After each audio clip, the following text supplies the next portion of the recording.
Assalamu alaikum. You are listening Radio Sadai Hurriyat Jammu Kashmir. I am Ibn Salam with Kashmir Update. In Indian illegally occupied Jammu and Kashmir, the All Parties Hurriyat Conference has expressed solidarity with the Sikh community on 37th anniversary of Indian military invasion of the Golden Temple in Amritsar.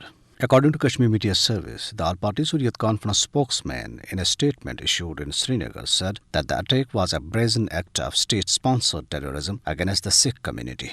He termed the 1984 assault on the Sikh holy shrine in Amritsar as a heinous crime and added that the massacre of thousands of Sikhs during the Indian Army's Operation Blue Star was an official beginning of a systematic purge of the Sikh community in India. He said that the Kashmiris shared the trauma, pain and agony of Sikhs as they also had been witnessing state-sponsored repression for over 7 decades. The spokesman pointed out that the atrocities seen by the Sikh community in 1984 were a reminder that so-called secular India was not safe for Sikhs, Muslims, Dalits, Christians and other minorities. Meanwhile, Sikhs in India and across the world today observed the 37th anniversary of the massacre carried out by the Indian Army in the name of Operation Blue Star with renewed pledge that they would continue their struggle for free Khalistan through thick and thin.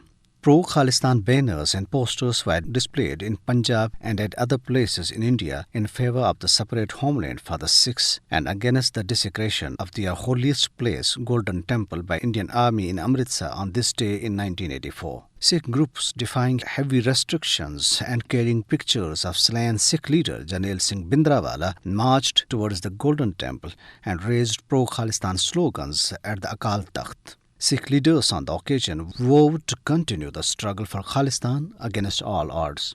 Meanwhile, slogans like Kashmir Banega Pakistan and Khalistan Zindabad were raised during protest demonstration organized by Sikh organizations including International Sikh Federation and Sikh Students Federation in Jammu today.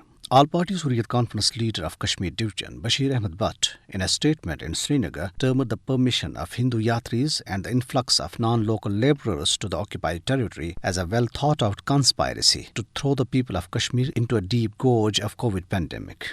He appealed to the World Health Organization to come to the rescue of Kashmiris, saying that the fascist Indian regime was deliberately endangering their lives by allowing the yatris to visit the occupied territory. It is worth mentioning here that the Indian Army Chief General M.M. Narwana on Thursday said that the army was ready for this year's Amarnath Yatra and has taken all necessary steps to conduct it.